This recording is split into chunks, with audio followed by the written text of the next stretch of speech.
So I stopped reading my YouTube comments a couple of months ago, but here and there, my Discord server will send me some of them, and it just proves the reasoning behind why I don't. Is a lot of people have things to say, and for those of you that leave a comment on this video, I mean, I thank you for doing that because you're helping grow my channel. You're giving your opinion. You're following your First Amendment right. Obviously, freedom of speech. You can say whatever you want about me, man. I mean, being disrespectful and using like racial slurs or things like that obviously is crossing the line. But outside of that, you can say whatever you want.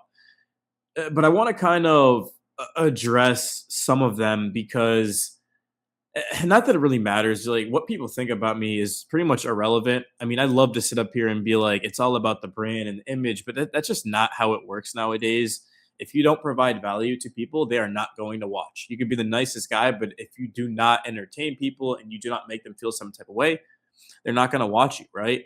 That's kind of the bottom line. Like if they can't relate to you and things like that. So, but you look at the comments on my last video, and this has been happening for years now. It's nothing new, but I say that I'm a content creator, and people immediately think that I'm struggling to make money, and they're like, "You need to get a job. I mean, this isn't viable. It's not sustainable. You've got to do something to go with this." And like, I understand that times are tough right now, and like as it is, and then you see like, "Oh, this guy's a YouTuber. He does Instagram. Like, how is that possible?" I don't make the most money in the world, but my last month prior to my suspension, I made $4,500, and that does not include three new monetized YouTube channels in the last 3 months that I've been able to build. That also does not include my Instagram, which has 33,000. My other Instagram gets millions of views, pretty much a day to this point. So, and I'm not saying that to flex because views do not, well, technically that's a lie. Views do equate to revenue in a sense, but like at the same time here, how you make money as a content creator is through brand deals and sponsorships and affiliate marketing. And I know most people can't relate to this and they don't care, but the reason I'm bringing this up is because I want my community to kind of know where I'm at. And it's not the most luxurious spot ever, but I'm in a spot now to where if I had savings, so if I didn't gamble away everything that I had and I just stayed disciplined through the suspension, then yeah, I'd be absolutely good to move out. But I didn't, is kind of the problem. But the reason why I failed the last year is not because I wasn't making money, it's because I was not saving money.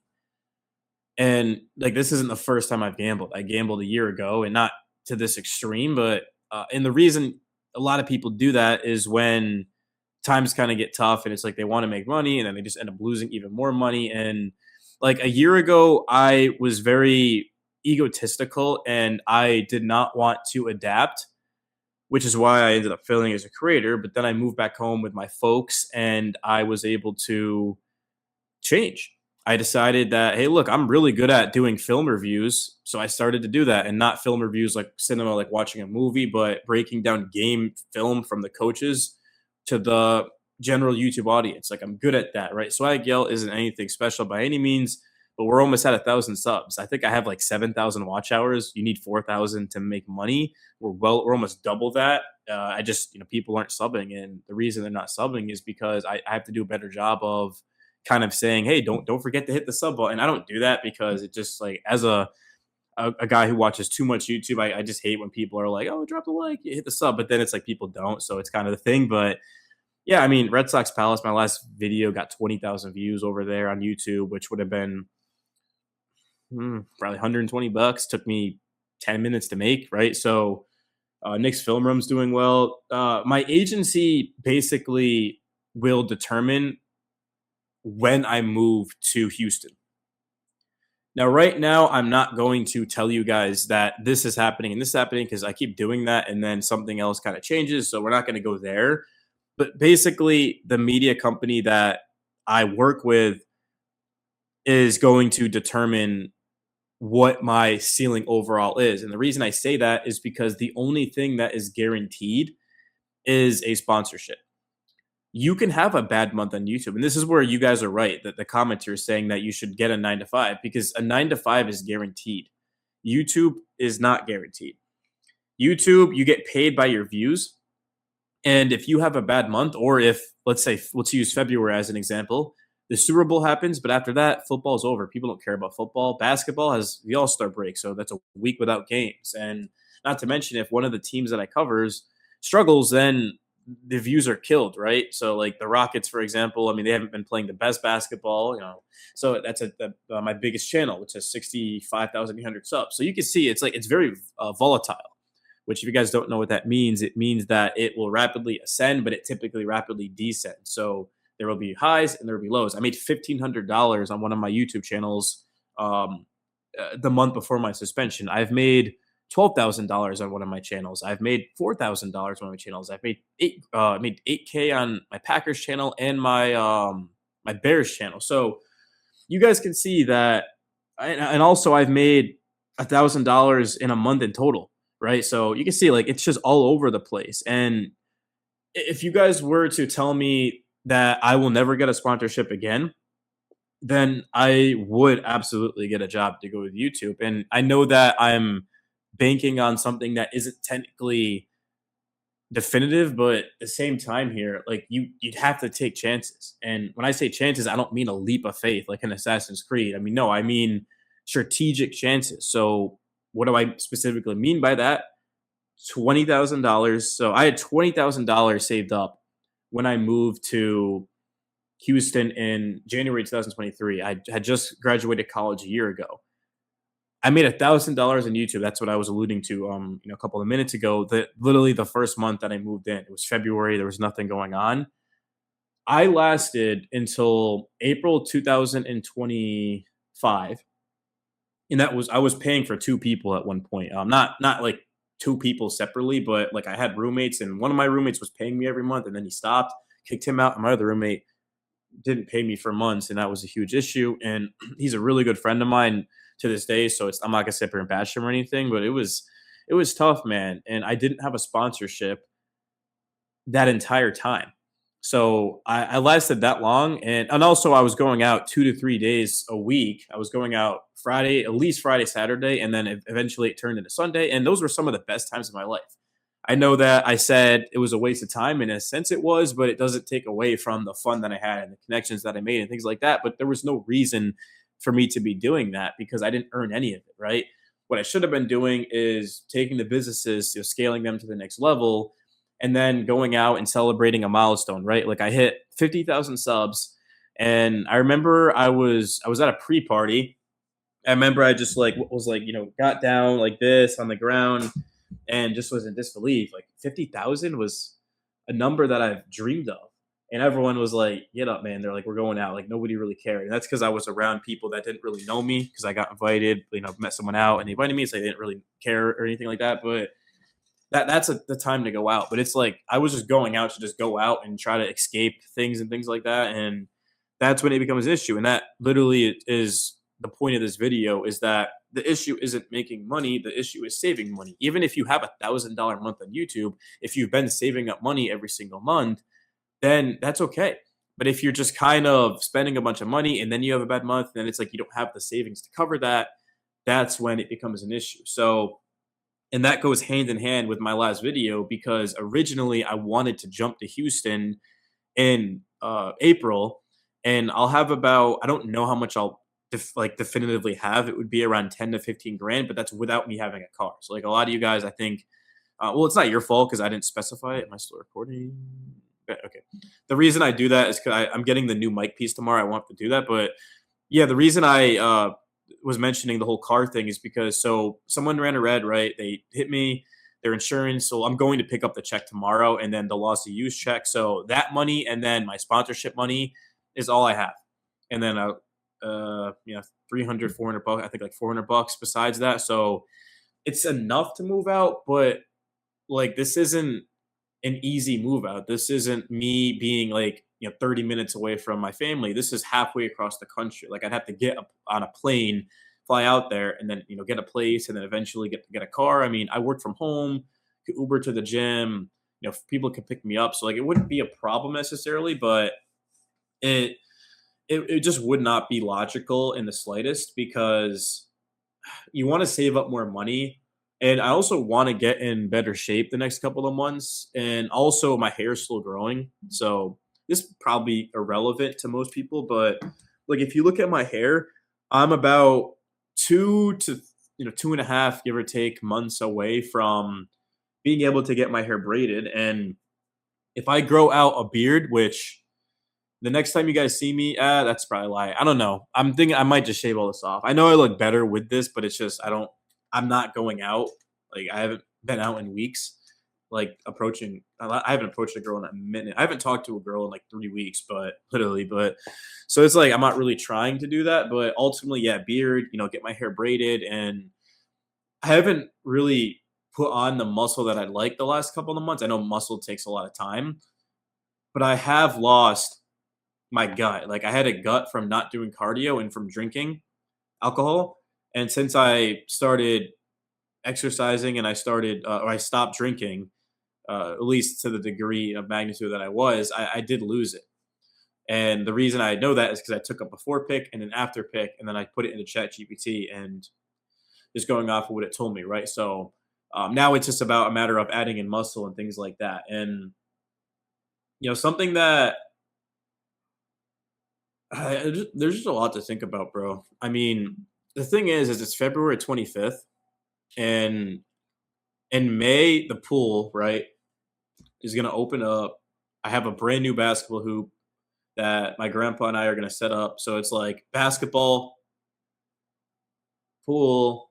Obviously, it's not my place, and absolutely, like meeting women is difficult, given that I'm in the middle of nowhere and like things like that. But I haven't cared about women in, like I say, a long time, in like a couple of months. I used to think about them all the time, and then I realized I was like, bro, the thing with women is that even if you do miraculously find one, there's always the potential of divorce or getting cheated on. And I know that's like a bad mindset, but I think the right thing to do is to kind of just build yourself up. And then once you have things that you enjoy and have going for you, then you got to put yourself out there. And is that pedestalizing women? Yeah, I'm not gonna lie. And I'm not saying you need to be like Superman, right? You don't need to be Clark Kent to be able to talk to a girl, but it's just how dating is there's just so much competition. And I just was annoyed of having to do everything. It was like go and approach a girl and get her info and set up a date and then pay, and then like obviously like you go on a date and it's like you're kind of hoping to get something and then you don't, and it's like not the end of the world, but it's like there's guys that aren't taking girls out and that they're it's like she's talking to people and stuff. So it just became like too much, and it was like, bro, I need to really start to take these businesses serious. And what really did it for me was the last girl who I talked to for 3 months, and then after 3 months, I realized I wasted my time, and then she just started like basically putting me down. And she did apologize. She might be watching this video. I don't really know, but it's just a disrespect, bro. I hate when people waste your time. Like if a woman says that she's not interested, cool, take it as a compliment. That's my go-to line when I get rejected is like, no worries, take it as a compliment. And they always smile, right? It's all love. But it's like, don't give me your number and then agree to a date. And I know some of the girls that I'm friends with, they're like, why do you do that? Because don't take my number down unless you're planning on hanging out with me, right? Don't waste my time. And what happens? 3 months, they waste your time. So moving to Houston, it's just about how do I put this into words? The reason I went to Houston and the reason I want to go back to Houston has nothing really to actually do with Houston. It's more so of the people in Houston were there for me when I was at my lowest. So I was working retail. I was friends with a girl for a year, and I admitted my feelings to her, and she didn't feel the same way. And then a few weeks later, she had a boyfriend, and it was devastating, man. I know that people are gonna cringe at everything that I'm saying, but it was hard, man. I mean, and I remember just making a video. It got 18,000 views and over 1,000 likes, and people or the number one comment was like, "No, I got like 7,000 likes." I don't even remember, but I remember like there was a comment, the top comment, and it was like, "Hey, man, you don't got to prove anything to us. We got your back no matter what." And then ultimately, I ran up my Rockets channel, and I just said, "Hey, I'm gonna move to Houston." I was like, and Austin, shout out Austin. No, Austin doesn't. Oh, Austin knew the old swag yell. He doesn't know this swag yell. Shout out to Austin. He's literally like one of, if not the best person I've ever met.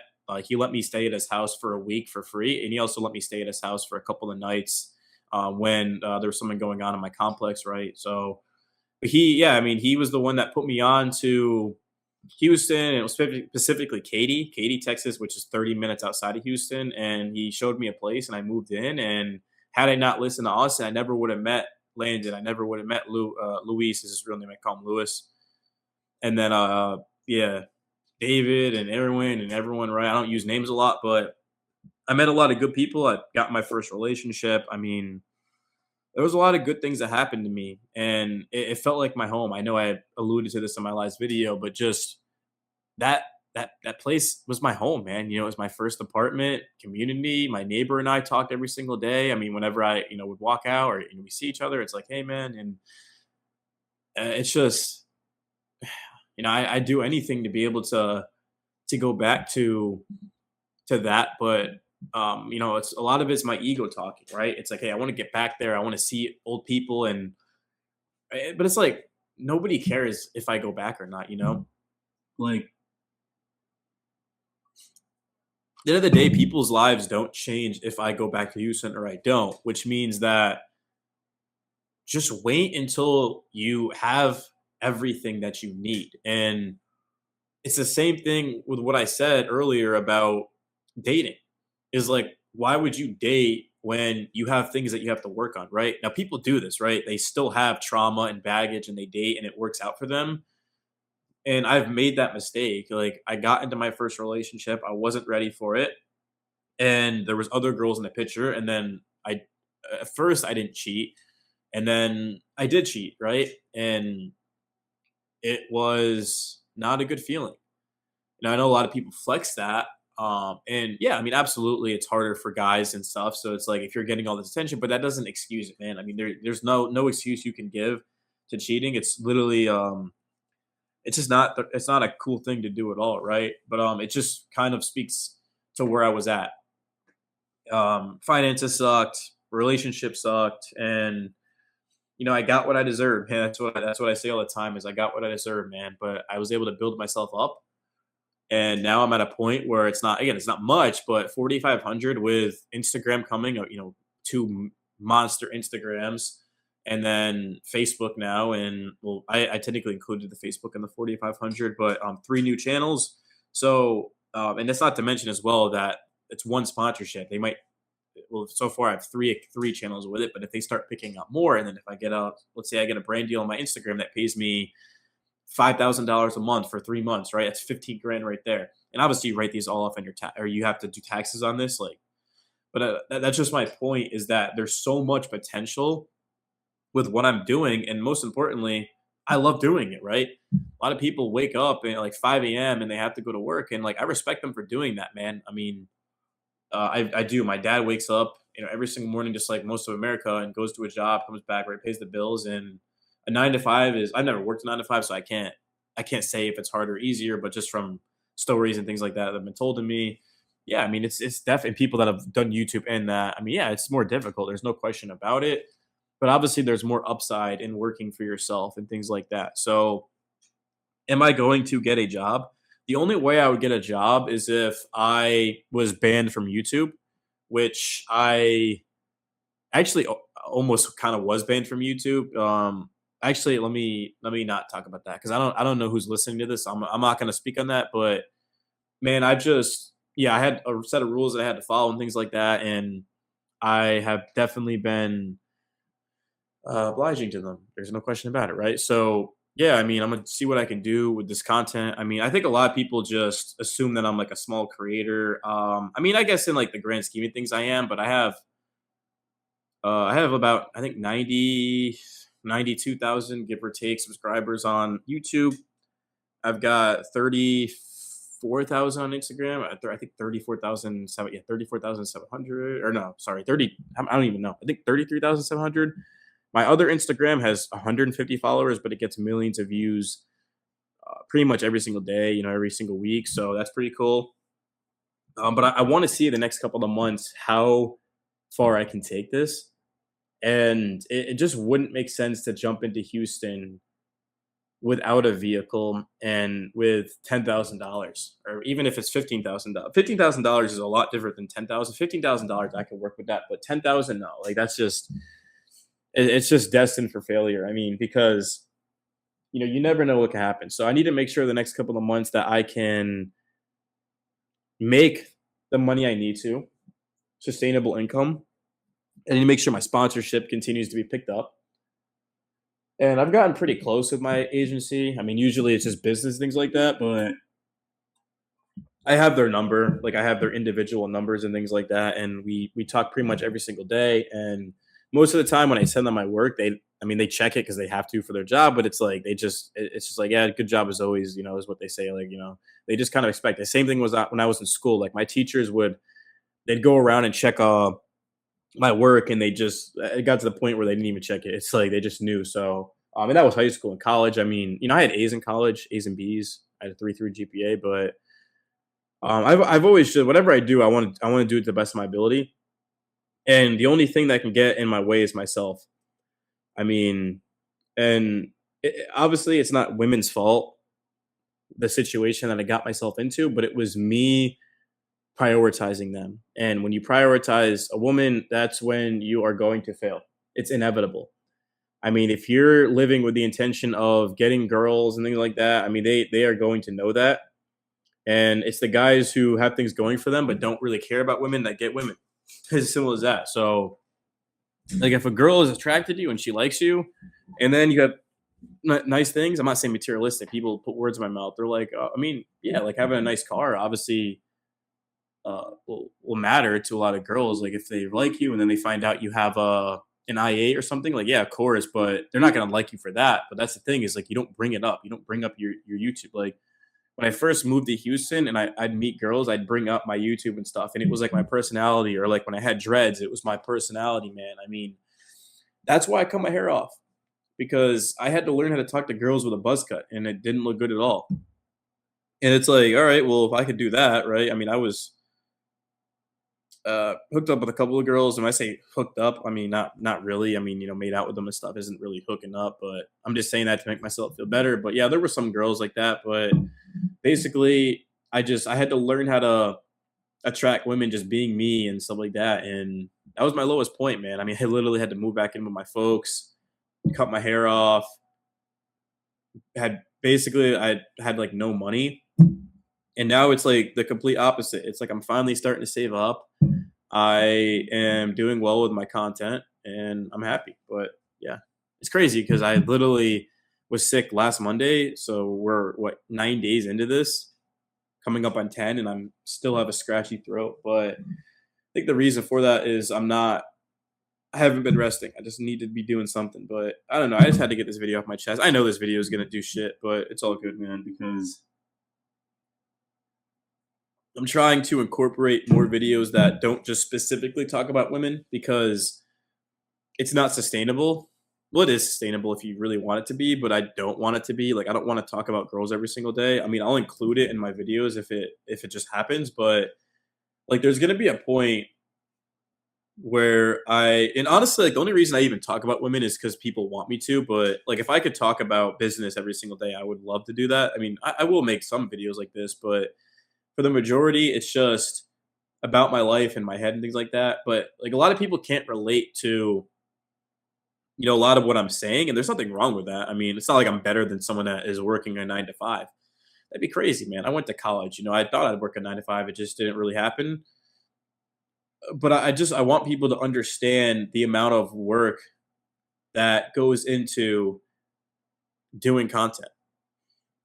I never know what will happen.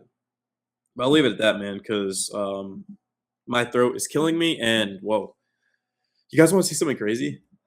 Hit the like button for me doing this. It's the brightest screen of my life. And I actually, you know what? I clicked on it. Yo, what? Here. Hold up. Watch this, bro. It's about to be crazy. All right. I'm putting these on. But, dude, watch how bright this gets. Oh, my God. That's freaking.